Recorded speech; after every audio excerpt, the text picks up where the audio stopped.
Assalamualaikum warahmatullahi wabarakatuh. Halo semuanya, apa kabar teman-teman? Jumpa lagi dengan saya Ahmad Fatahillah di channel NLP Spiritual Motivasi.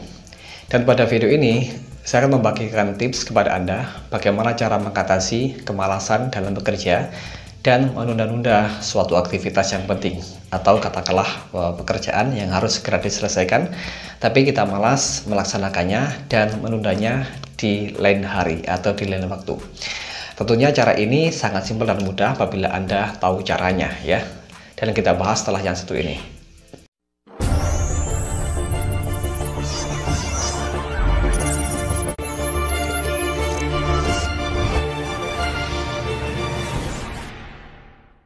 Oke, jadi kita bahas kenapa sih seseorang itu malas dan suka menunda sebuah pekerjaan. Sebetulnya seseorang itu ya ketika dia malas dan menunda sebuah pekerjaan ataupun sebuah kewajiban yang harus dia segera laksanakan, sebenarnya disebabkan oleh aktivitas lain yang lebih dia sukai. Ini menurut seorang pakar psikolog ya, bahwasanya seseorang itu kalau dia malas mengerjakan suatu hal, aktivitas, tanggung jawab, karena dia lebih mementingkan pekerjaan lain yang lebih dia sukai. Contoh bermain game, atau bermain musik, menonton film, drama, dan lain sebagainya. Tentunya hal itu lebih mereka sukai daripada aktivitas atau suatu pekerjaan yang harus dia selesaikan. Yang namanya manusia pasti ada bosannya melaksanakan suatu tugas pekerjaan ya. Jadi dia lebih suka untuk menonton televisi, bermain catur, memancing, bermain game, dan lain sebagainya.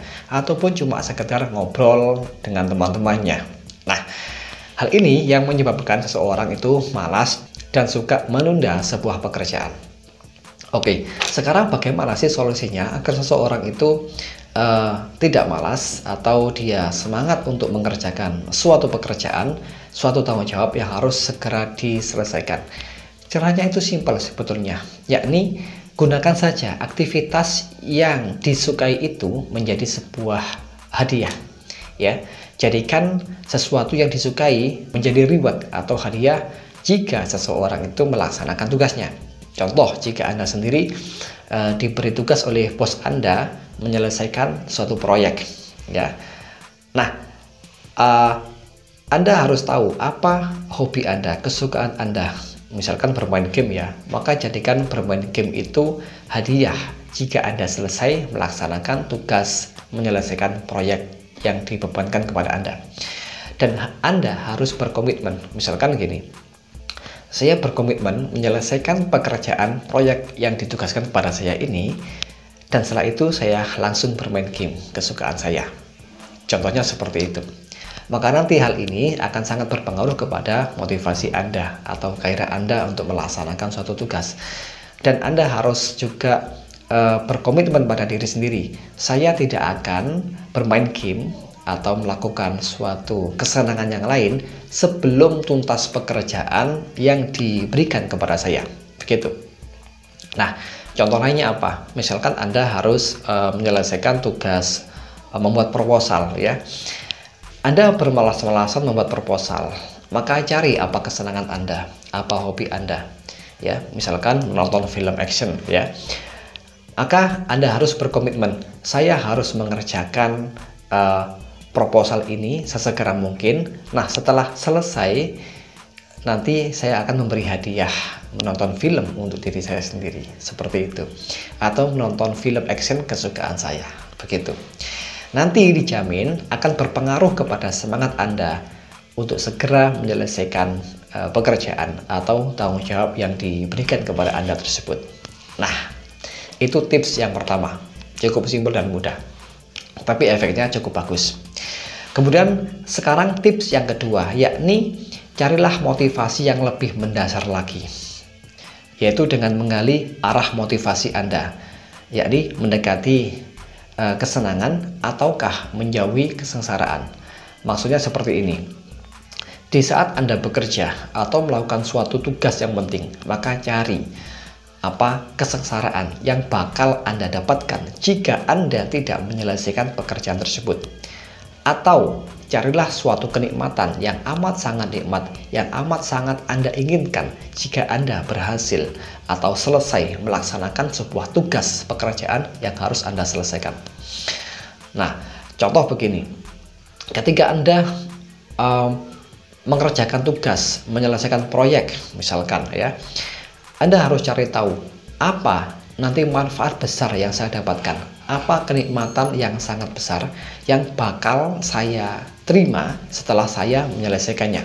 Begitu. Contohnya apa? Gaji yang sangat besar, income yang sangat besar. Kemudian dari income itu Anda bisa membahagiakan keluarga, ya, bisa menyekolahkan anak-anak, bisa menunjang kehidupan yang lebih baik dan sebagainya. Nah, itu mungkin bisa menjadi motivasi buat Anda agar lebih semangat mengerjakan suatu proyek atau mengerjakan suatu usaha yang harus Anda selesaikan, seperti itu. Kemudian faktor menghindari kesengsaraan, contohnya seperti apa? Begini, jika nanti kalau saya tidak berhasil atau tidak menyelesaikan proyek ini, pekerjaan ini, maka kesengsaraan apa yang bakal saya dapatkan? Contoh, saya tidak bisa mendapatkan gaji yang besar, saya tidak bisa mendapatkan income yang besar, sehingga saya takut tidak bisa menyekolahkan anak-anak saya, sehingga saya takut tidak bisa makan, tidak bisa membahagiakan keluarga, tidak bisa mengajak anak istri saya untuk rekreasi dan sebagainya, sehingga saya sedih, saya kecewa dan sebagainya. Nah, jadi mencari sebuah kesengsaraan untuk dijadikan sebuah motivasi yang masuk akal, motivasi yang kuat, sehingga Anda pun akan terdorong menyelesaikan sebuah tugas yang sangat penting tersebut. Atau tadi, yaitu mencari sebuah kenikmatan, ya. Cari sesuatu yang paling Anda senangi, paling Anda harapkan dalam hidup ini ketika Anda berhasil menyelesaikan sebuah tugas-tugas yang penting. Begitu.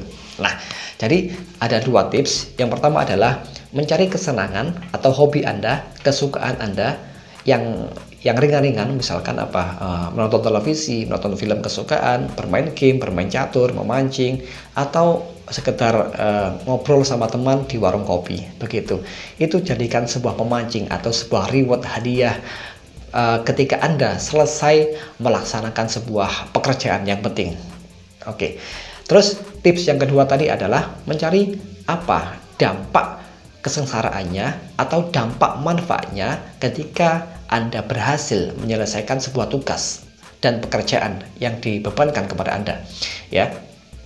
Nah, jadi seperti itu. Nah, mudah-mudahan dengan dua tips ini Anda bisa termotivasi untuk menyelesaikan pekerjaan dan tidak menunda lagi. Tentunya Anda menjadi lebih optimis, menjadi lebih semangat, dan menjadi lebih produktif dalam bekerja. Baik, terima kasih. Itu saja. Semoga bermanfaat dari saya. Saya akhiri. Wassalamualaikum warahmatullahi wabarakatuh.